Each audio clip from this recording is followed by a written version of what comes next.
we were talking about this the other day, actually, because obviously I'm selling thongs, and I want to wear my own thongs in my show. Yeah. Someone asked me how much I would ask for, or like charge if someone asked to buy the thong I was wearing. Oh my God, people What would would be your price? Because the price that I said was so much higher than boys. Because I feel like I put my price and I was like, well, obviously it's like kind of my dignity rather than the thing itself, isn't it? And so you've got to be realistic to the market, though, Amelia. Well, no, you don't have to. You don't want to lose the sale. Theoretical. Well, okay. So what's your number? You don't want to give them a number and they go, well, I'm not paying that. I mean, you're at Pleasant, so they got some. What if they're coming to my show? Yeah, you're in Well, Pleasant. it might not be. They could just be hanging around the courtyard and just. If you're at see Pleasant my Courtyard, knickers. you got some money. Sure. Okay. So what's your? How much did you buy them for per unit? Now you're You asking. want profit. Well, because obviously there's buying the thong itself, having someone design the little. Well, Laura Wall, she's brilliant. I've designed it, and then having the printers print that on it, and you want to make sure that it's all good quality. I actually can't remember exactly how much. This is why I need to work out pricing in order to not make a loss. Yeah. But let's just call it a conservative £3-4, 5, Okay. Wow. 6. Okay. I don't know. 7, 8, 9, 10, 11, 12. In the region of 2 to 9. Do I have? No, less than that. What? Do I have spare Oh, yeah, get pants back on. with me? Or What, if someone buys your thong? Yeah. Yeah, you've got a whole pack of thongs. Should I put this up for continuity? Oh, Yeah, thank you. It goes. What a great guest. So if You've got all of your thongs. Also, I had to shout out to Chelsea Berkby because she was like, "Are you going to make sure you have all sizes inclusive?" I was like, "Yeah, of course." Yeah, I yeah. hadn't thought about it. Nice. Well, so, good. Yeah. Okay. Which is that's my ignorance. That's my bias. Yeah. I've got all sizes of all thongs. Well Thongs are done. for all. Actually, yeah, that's probably bad of me to admit, but you've got to be honest, no, right? be honest. No, yeah. it's candid. So, how much are you selling your thongs? So if I'm not going to come out, I can just put another pair on. Yeah, they're right next to you. You can put a clean pair on. I don't know, like a tenner. Shut the fuck up. That is, when you said men go low, I thought maybe he's going to say the early hundreds. You go in the hundreds? I'm £600. Yeah, I mean, this is a lot more reasonable. How much did you say? So I'm saying five figures What? minimum. Oh, that's quite high, though. Well, yes, I don't want anyone to buy my 5 thong off figures? me. I'd rather. So you're talking about like £10,000? Yes. Yes. Mate, Fringe is expensive, though. Well, exactly. Yeah. If I can get 600 quid... Oh no, I'm not. Doesn't I'm matter. not giving some weird. Okay, the other part of the question. Yeah, who is it? Yeah. Yeah, that's so true. What if No? it was like a beautiful young woman? I'd say. They're yours. I'll I'd pay say, you. Who's winding you up? Who's put you up to this? I'll give you £500 to take these.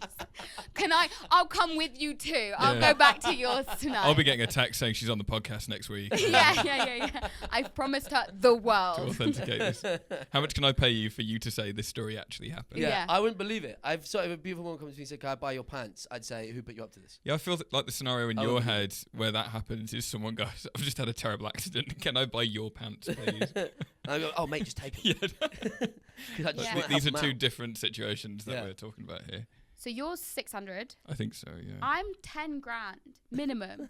Like if I was gonna sell my underwear on the internet, I'm 5 figures minimum. To be fair, Because you know why? I don't want anybody to have my used underwear.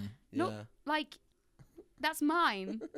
And I've got dignity. Clearly not like tenner. I would. That's insane. In my mind, tenner. I would think That's not. You're just about breaking even. I want what I would say. I You run want- this business, by the way. What I That would really say is worries like, me. I'm not running Yeah. a business better than I would have selling my pants for, sure. But I would say I want like 6 beers in that sunny courtyard and a pack of Sterling Jewel. That's what I would do it for. That's actually worse. That's so sad.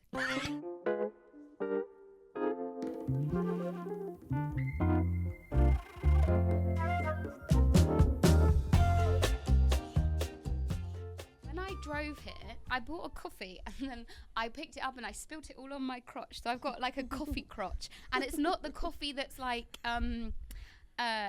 just plain coffee. Like I put like vanilla in it, so I think I smell like vanilla latte in my crotch. But that's okay, isn't it?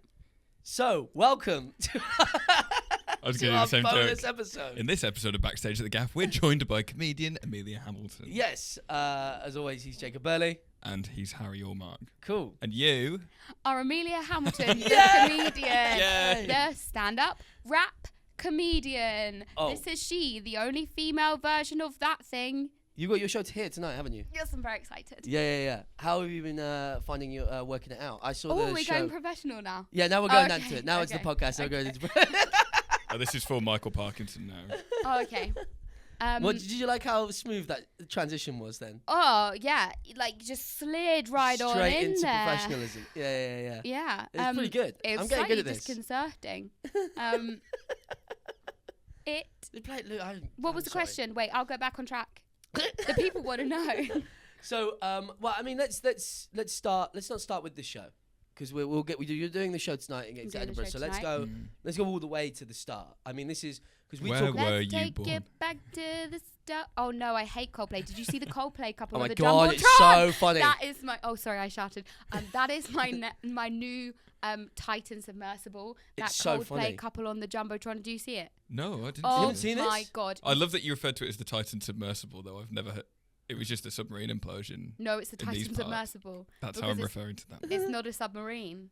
Not anymore. Well, no, you couldn't class it as a submarine. That was the whole point because it was so dumb. But I literally couldn't It's think like the about. Jaffa cake I, biscuit. I couldn't think about anything else for 2 weeks. Like, ask anybody who was near me at that time. All I was like tracking everything. I was learning it. Anyway, on the Coldplay concert, there's a fucking boomers who are they're morons. It's like a NASA astronaut is the guy, right?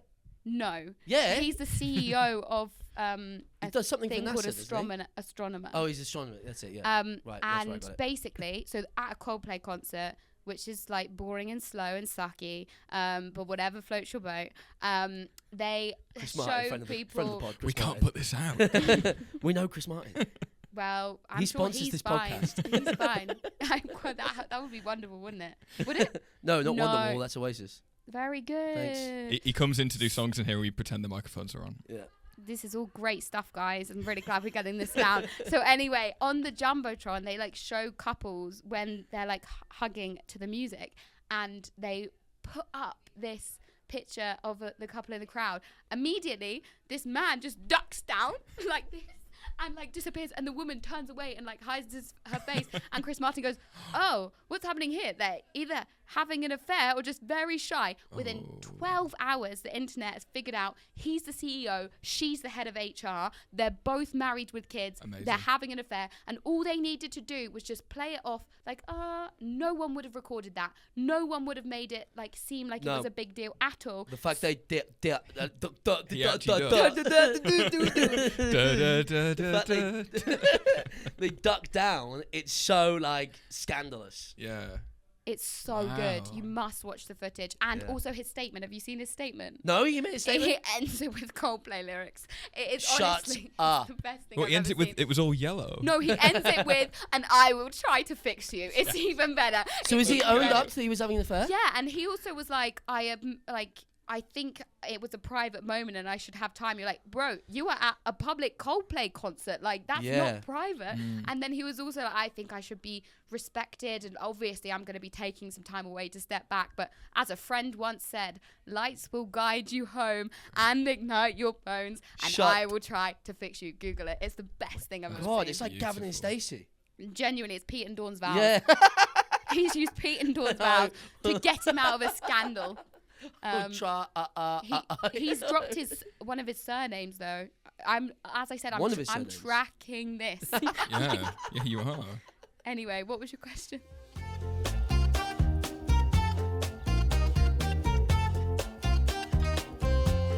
If anyone's listening to this thing about getting into comedy, some people obviously take the plunge in terms of like an open mic on their own. Some people try and ask people. Some people do courses. We haven't really spoke about comedy courses really on this yet. But that was your start. That was my start. Wait, let me get comfy and settle in. I'm gonna. Okay, that was my start. Actually, I'll tell you that's gonna drop and that's fine. Fine.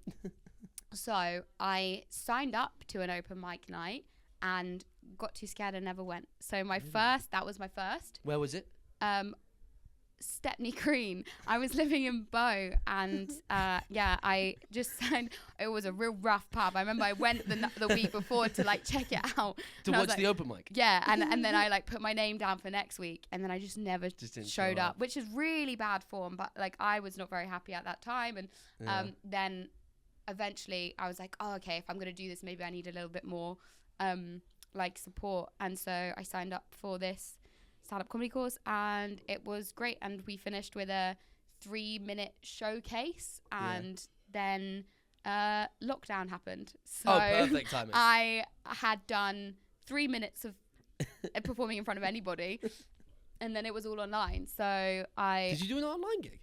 No, I didn't do an online gig, but the course carried on online. Oh, I see. Which was quite nice because you had some kind of accountability for writing. Right. And in a lot of ways, that was really useful. I mean, it probably would have been more useful to have that time out gigging in front of people, but it does give you time to, when I was then ready to go out and do stuff, I had quite a lot of material because all I could do was write. Yeah. But I probably wouldn't have got, maybe I would, but in my mind, it feels like I wouldn't have done it without doing a course, just because it made somebody be able to say to me, you're allowed, like, that's good enough. Like, you're okay. No one's going to boo you off stage. And then that gave me enough confidence to, like, go out and start trying. And then my first gig was the maddest thing in the world. Oh, my God, why? Okay, it wasn't the maddest thing in the world. In terms of, like, maddest thing in the world, it's, like, bottom 10%. That was what we call in the business an exaggeration. The UN's global mad things. yeah. It's quite low. But my first ever gig was because obviously it was still pandemic-y time, so I'd never tried anything. I obviously good friend Jessie Nixon was running a gig in Smoke and Mirrors down here, and was like, oh well, you can just come and do your first gig like here. How did you know Jessie before this? Uni, right. Cool. So we were at the same uni, and so I went, and on the lineup, Jessie was hosting, and then it was Robin Morgan, Josh Pugh, Abby Clark, me, and that was my first gig. What a gig! Yeah, well, so that's mad. It's not the maddest thing, but it's like pretty mad to rock up and that's so cool to your first gig. And she was like, "You can do 10." I was like, "I've got 5," and so I'll do that. And that was just straight stand up, and I did straight stand up for a while, and then from then. Yeah, so I don't actually think I count starting stand-up until like the back end of 2021. Sure. Because that's when lockdown kind of lifted a bit more, and you could do more than one gig every... What a cool first gig. Yeah, very cool, What was your first gig? My first gig was at the Old Room Above. Not dissimilar to seeing an open mic then going along. I saw James Tricky do a gig in October 2017, and I signed up to do the following one, which I think was a fortnight later. Yeah. And I went and did that, and I did 5 minutes. I remember because me and Jacob started uni at the same time, and we met because we joined like the comedy societies at the same time. Mm-hmm. I remember towards the end of our first year, I always just wanted to perform comedy. I never thought I was good enough to write it, and I never thought I was good enough to do stand-up. And it was really good prediction, to be fair. Cheers. Yeah, it was the last. That we were at the last gig we were doing. It was like a scratch night or something before the Easter holidays, and I'd realised that every single person I joined with in that first year had given it a go. I thought, oh, fuck, I got to try it. I don't want to be the one that doesn't. You did come in quite late, actually. And so I got tanked up. Unsurprisingly, drunk. Yeah, okay. And said to everyone, because there was no gigs happening when everyone come back from Easter, because it was getting into like exam season and stuff like that. So I'm saying to everyone, it's like, if anyone runs another night, put me on it. I'll give it a go. And then I've forgotten that I'd said that, and then I come back 2 weeks later to uni, and I've been put on like 3 nights, and I was. And how was it? Oh, it was awful. I think that's... It was so not fun. I remember the first time I was on stage, it was at the Bristol Improv Theatre for Dynamite. I was telling an anecdote. Someone started laughing, and I went, "What are you laughing at?" And they went, "You." I was like, "Oh, really?" Oh, that's very sweet. That was 3 weeks ago. Yeah. Yes, yeah. When did rap come into it? So I did rap before comedy. That was something that I had done a lot of, like, previously. And really? Mm-hmm. What sort of stuff are you doing? Well, I did like some like freestyle rap, like battles and stuff, and I wrote a lot of rap. And you did like live rap battles with people? Yeah, but I wasn't great at it. And I definitely can't do it now. I think it's like with improv, which obviously you have a bigger background in than me. Like, it kind of unlocks a compartment in your brain, which kind of like supersedes any like normal thinking, and so you like have to use that kind of muscle for the stuff to just happen. And the more that you do it, the more you don't have to actually be like, oh my god, what am I going to say next? It just kind of we play rap warm-ups for when I'm doing Degrees of Error. Yeah. And I hate it because I can't do it, and they're all pretty good. Where we'll get like one of the games we'll play is we'll get like a word or a stimulus, and you rap the first line with the idea that everyone knows what the rhyme is on the second rhyme. Yes. You know what I mean? So like we get supermarket a lot. So you might say, I'm walking to the shops and I'm feeling hard. Thank God I've got my club card. And everyone says card at the same time. You know what I mean? Nice, yeah. So something like that. So you're like in sync with each other, ready for the show. Everybody's thinking in the same. But I'm so bad at it. I used to, that's a game on, have you ever watched Wild 'N Out? No. I was obsessed with that show. I used to practice, like, I'd pause it and do my freestyle when they would have done theirs. Really? Yeah, and so they have a game like that. It's Nick Cannon, who's now got like 57 children or something that he can't remember the name of. It's his show, and they do all basically games like that, and there's some incredible people on there. I think the best freestyle rapper, bar none, of our generation is Justina Valentine. And like her stuff, if you watch some of her like freestyle rap that she does on different radio shows, it's mad. It's really? Absolutely brilliant. But yeah, it's fun though, isn't it? I think you have to just, I mean, it's not anything I do in my show. And I think I saw early days people like Abandon Man do freestyle rap. And it's his own for so long. He's incredible. I mean, I think I first heard him on Radio 4, which is kind of embarrassing, but it's not. It's what my parents listen to. But I was a big Radio 4 comedy fan, and I remember being like, oh my god, this is insane, and watching his shows. And it's its own genre. It's not stand-up. And I think there's some other like brilliant rap comedians who often lean into like freestyle rap.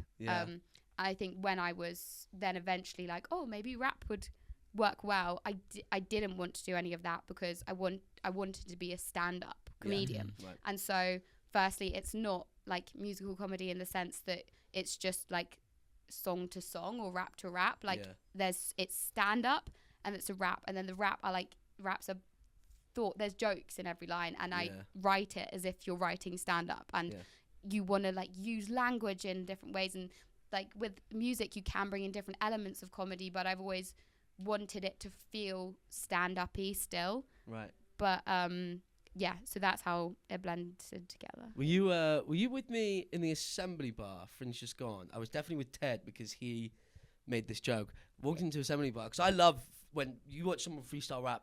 It's so magic. Impressive. It's so impressive. It's a magic trick. And we walked into a Assembly Bar. I went, Ted, oh my god, look, it's MC Hammersmith. Yeah. To which point Ted goes, are you doing a bit? I was like, no, look, that's him. He's like, he sat next to Neil Patrick Harris. Why did you not mention Neil Patrick Harris first? That would be a good bit. Yeah. That's so funny. I was like, no, I just saw MC Harris. Like, he's good. I didn't notice Neil Patrick Harris. Yeah, I feel like it's a very, like, people like MC Hammersmith do like super well at like that genre. And I think I've been keen to not do like have your like have a different have thing. your own take so, on it. But I think if you like freestyle rap, Chris Turner's also brilliant as well. He's been really kind and giving me a lot of advice about stuff like the album. Really? He came last year to watch my show and gave me a lot of his time talking about how to do this all. And that's why the album's not on Spotify, because he was saying, I mean, this is looking at it from a business model. Yeah. Firstly, if you put it on Spotify, you can't monetize it, so if you're looking at that. Secondly, if you still want to tour your show, you're giving it away. It's harder to, it's already out there.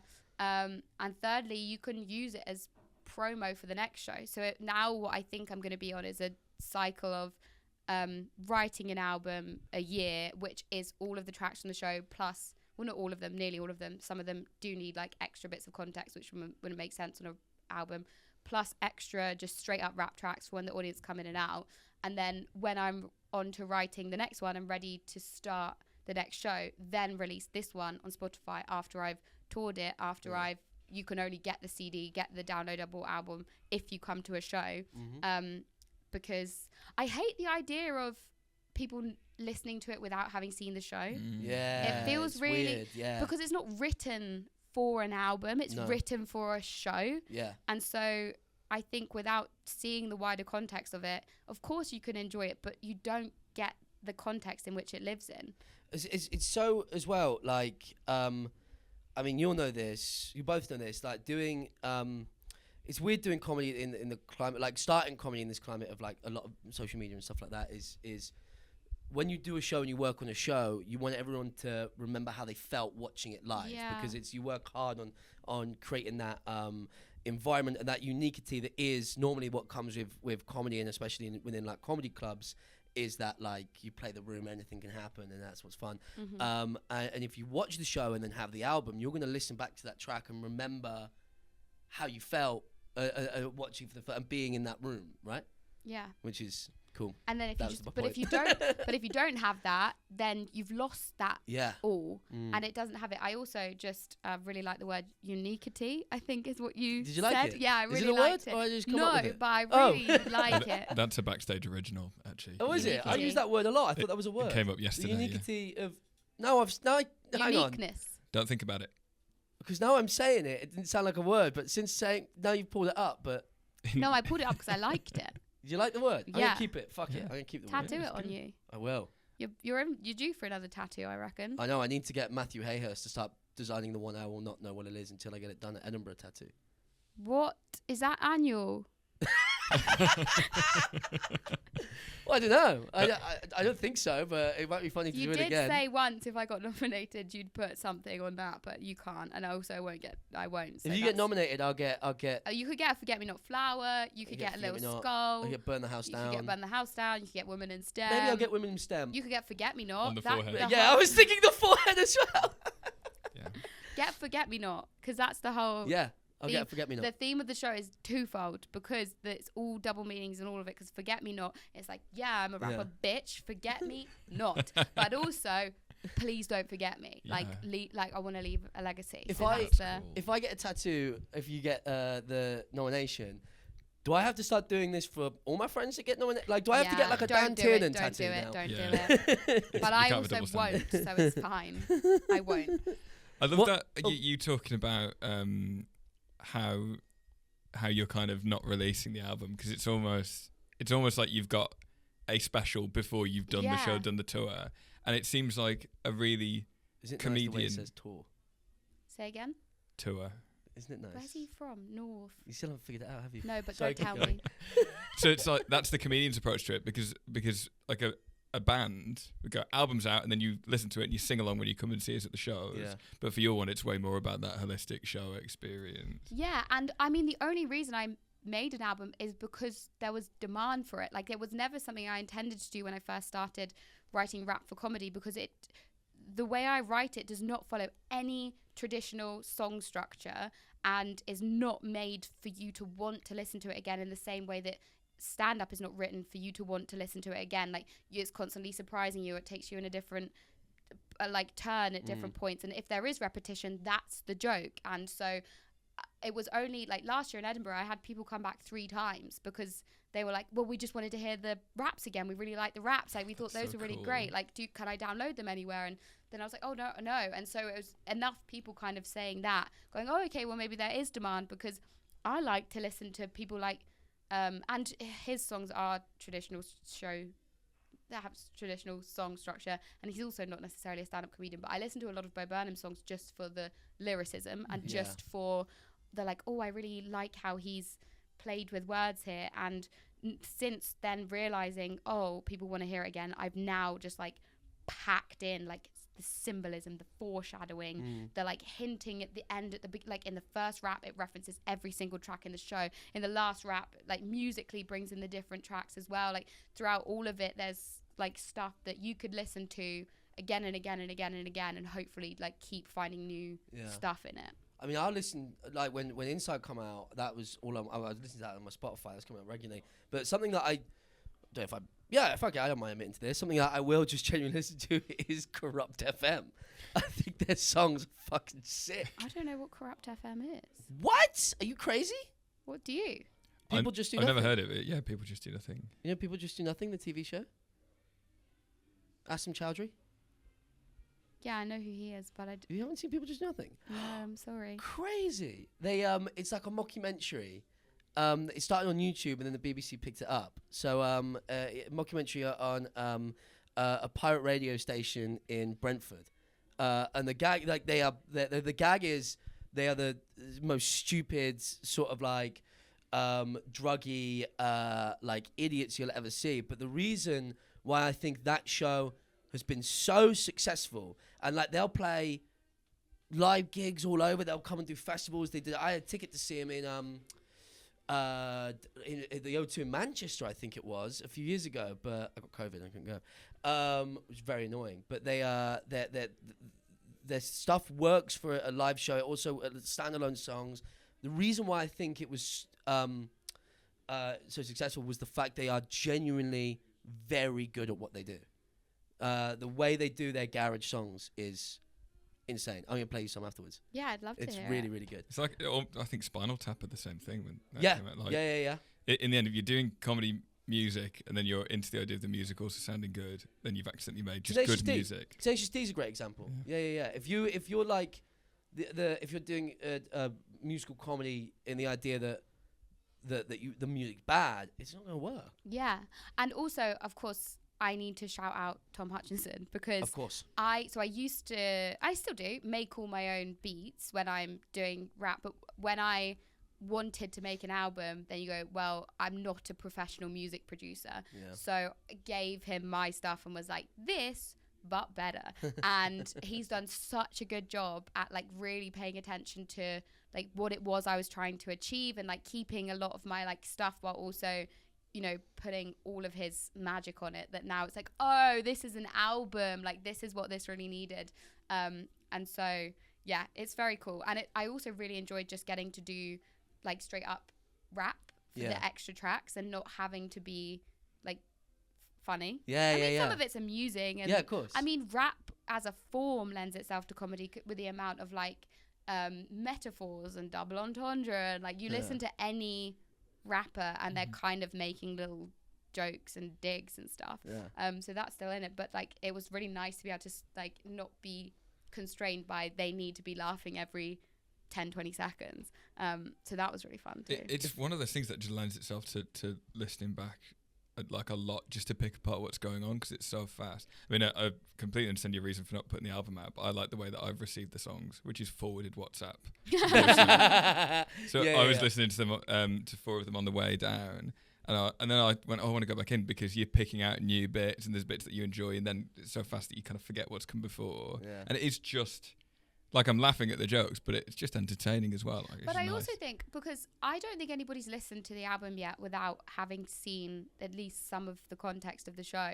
I don't think it's like comedy. You don't laugh when you watch it on Netflix. So I don't think it's necessarily going to be like laugh out loud funny. Confession, I was smirking in the streets. Yeah, okay, But I hope it's like it's weird, isn't it? It feels like a real loss of control when you suddenly get people to listen to your stuff without you doing it at them and controlling the narrative and the room. It feels really horrible, and I really don't like it.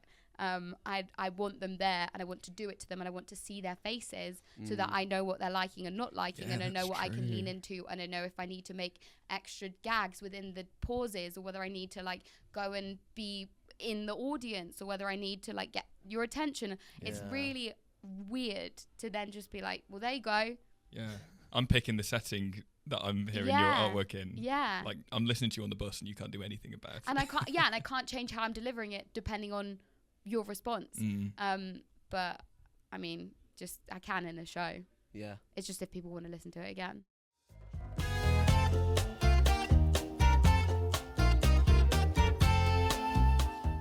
That is a question that comes up a lot, but it's who's your inspiration? So I made a big list on Spotify of like all the different songs and all the different artists that maybe I'll share that at some point. That's fun. If anyone gives a shit, no one will give a shit yet, but maybe in like a year or two, people might give a shit. We give a shit. That's nice. That box has been ticked. Fuck off. Honestly, that's really nice. Thank you so much. Your support means the world to me. Go on. Obviously people like Eminem and that cohort inspire a lot, and often if I'm feeling a bit stuck about different flows and stuff, I'll go on an Eminem track especially and kind of what would you call it, instead of writing down like the words, the syllables and the accents and stresses, I'll do it with dots and dashes and like see how he's doing it across the line and be like, oh, that's a really interesting idea. I know what you mean. To do it. I don't know what the word for that is. Like annotating it in a way that I know what you're. So I'd listen, and it's like dash slash dus.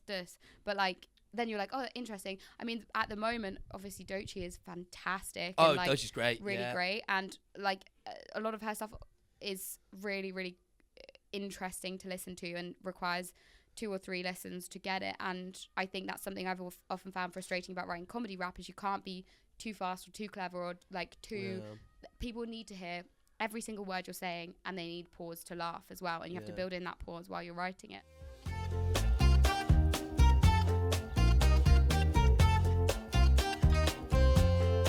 Fringe is coming up.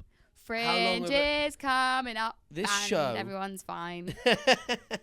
This show, what inspired you? What's my show called? Let's start there. What is it called? It's called Forget Me Not. Thank you. What's it called? It's called Forget Me Not. Thank you. This show, talk me through the process of going from, you did comedy course just before the pandemic. You did your first gig towards the back end of 2021. We're now 2025.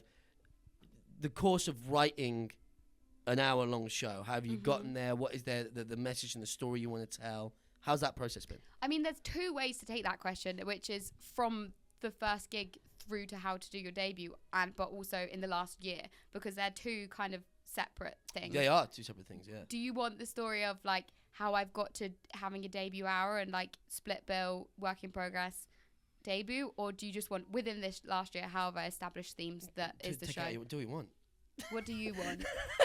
I feel like you're more responsible. Tell us a little bit about your other fringes, and then I want to hear about how you've geared up for this fringe, actually. Well, yeah, I met you last fringe. I saw it. Was that your first fringe, last fringe?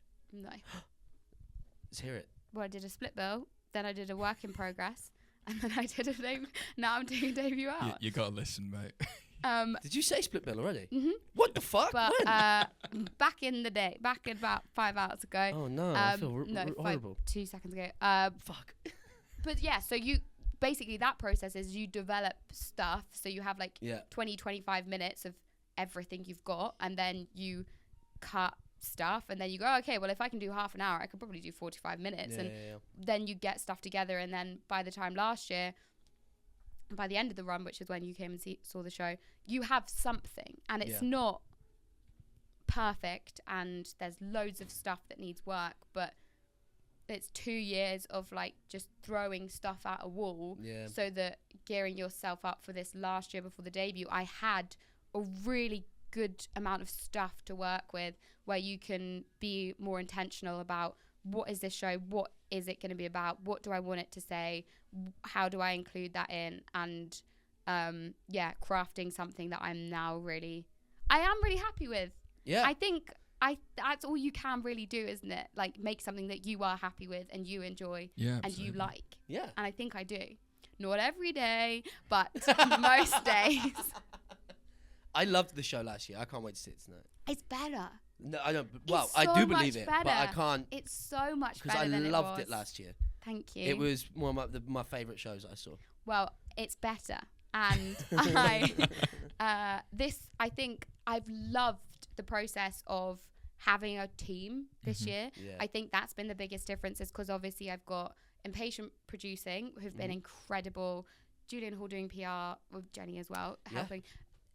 Amazing. Then Pleasance have been great. And then I've also got directing Alex Farrow, who's been like, it's amazing to suddenly, as a thing that's so lonely sometimes, where it's just you, and especially when you're first doing these these shows without any infrastructure, because why are you going to be paying all this money? You're still throwing stuff at the wall. To then be in a place where you feel like you've got support and you've got a team and you've got people in all these different areas kind of like helping you. It's been so nice and I've loved it, and it feels more like a team sport, and being able to like have Alex come to different shows, and just beforehand having like a bit of a pep talk and feeling like you've got like a bit of a coach as well, because I'm from like a sporting background with I was like a high level swimmer, and so like I'm so into that, like having someone look at me like do this a bit different, to have that kind of reciprocal relationship, so nice. And then to sit down after and be like, we could change this and we could change this, and let's mind map it. What about this theme? I think we should cut this entirely. We should do this. But he's been really good in the sense, whenever he's given feedback, he's gone, now you, just because I say it doesn't mean it's right. Only take what you think is important, which then makes me want to take what he says more. Because I think if someone told me, you must do this, you must do that, this has got to be done, then I'd be like, fuck you.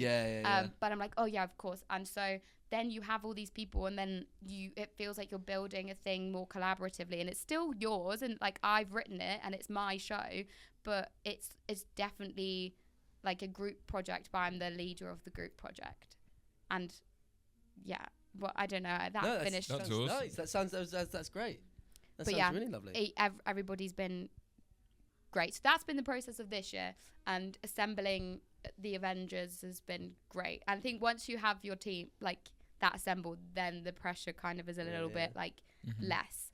But when I first went up to Fringe, I remember going to Pleasance Courtyard and being like, oh my god, one day maybe I can get in like maybe if I'm lucky I might get to Pleasance Courtyard. And then it happened, and then you're like, what the fuck? And so you have to keep reminding yourself of like those little wins. If like other big wins don't come through, I'm really, really happy with where I am. You now see Amelia Hamilton 5 years ago. Advice. What would you give? What advice would you give to yourself? What a good question. What an excellent podcast. Thank you. Oh my god, thank you so much. I told you I'm getting good at this. I'm writing it down. Testimonial.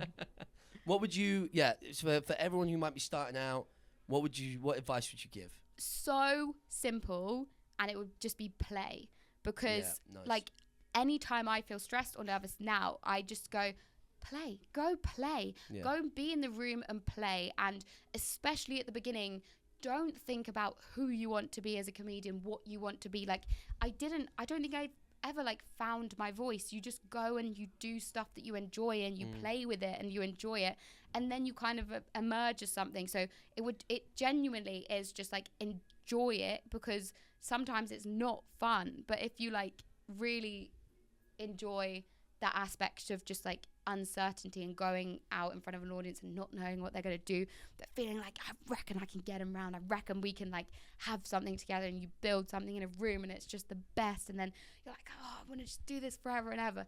But I think you're at your most kind of playful at the beginning, so don't take that for granted, and like try everything. No one's holding you to anything. Be bad and try like 1,000,001 different styles and see like what feels right and what clothes you like are like, oh yeah, these feel like the clothes I want to wear. What would be your advice? Oh man, what would be my advice? It's not far from from what you just said. I think if rather than repeating your point, which I think is a great point, I think you're bang on the money there. What I would say is because from starting before I got into comedy, growing up was like a lot of performance, and watching my friends have gone on to go into like acting and musical theatre and stuff like that. It can feel like when you're doing comedy, you're doing a similar industry where it's competitive. You got to be the best. You got to get on top. You got to doesn't matter who you're gonna fuck over or what you're gonna do. It's you on your own, because it's a very isolating, lonely job a lot of the time, because you'll be traveling, you'll be doing gigs with people you don't know. my thing would just be surround yourself with the best people, because it's not competitive. No. It is collaborative. Everything about comedy is collaborative. You know, you can learn all the classics like Kill Your Darlings, Write Better, Always Edit, Always Listen. But like if you surround, it is so, especially the past like 18 months of our old club shutting down to this club shutting down. Like I used to be very, very good at being able to pick myself back up, and it gets harder and harder and harder to motivate you to keep going. If you've got good people around you, you won't need to do that, because they'll keep you going. They'll keep you up. I think that's so integral, and actually a really good point is when you do find people who you can trust and like hold on to and know that they've got your best interests at heart, and then you kind of build that like support system, then you're flying, because you know it's, and I think I've been intentional about that too, because it's hard. It's really hard, and it's lonely, like you said. That's a great point. What about you, Jake? My advice, I always say this to Harry, and it would be my advice to my younger self, is just relax. Just relax more. Keep calm and carry on. I read it on a bus. Just let it, you know, be more chill than you are, and that just puts you at ease, and then you can do more creative stuff more easily, I think. I wonder why you keep telling me that. Keep calm and carry on.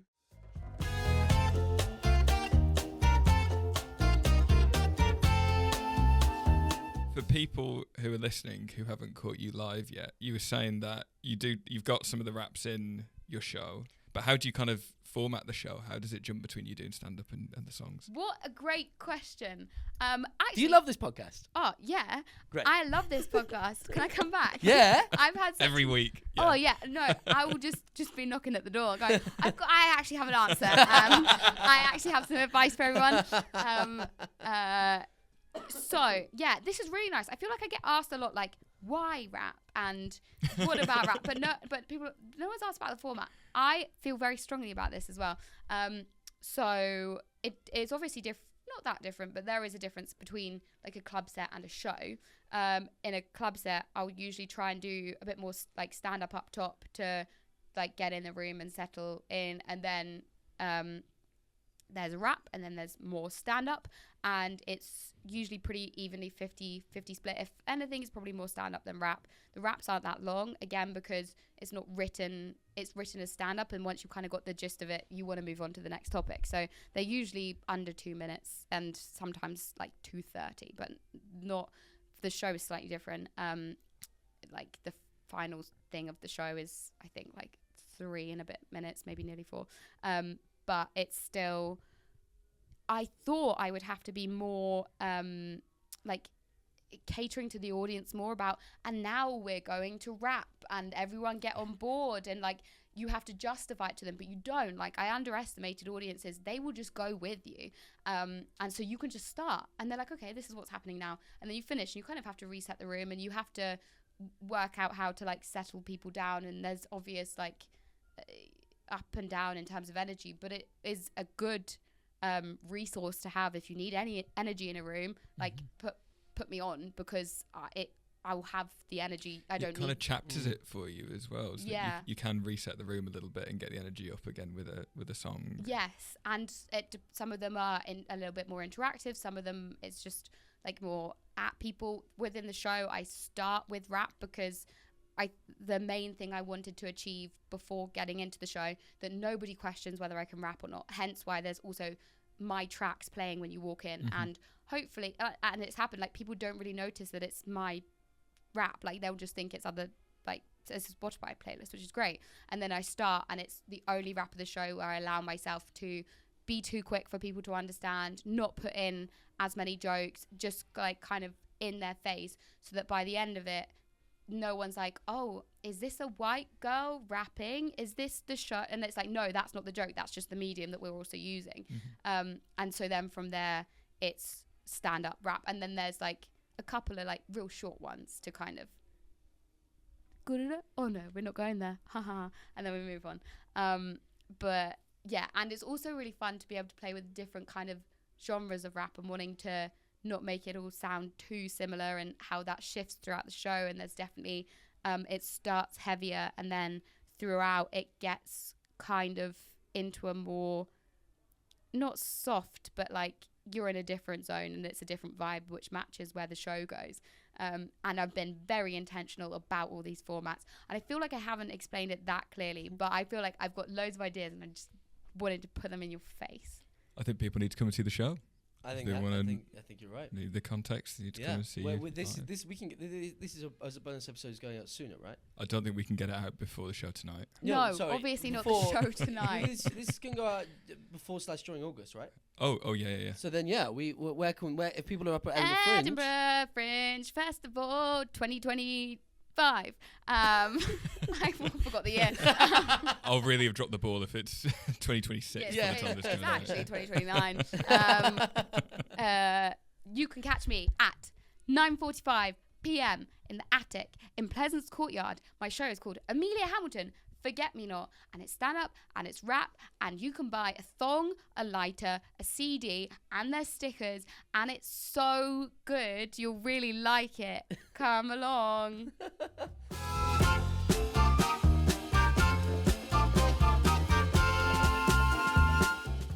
It's been my pleasure to bring you this podcast.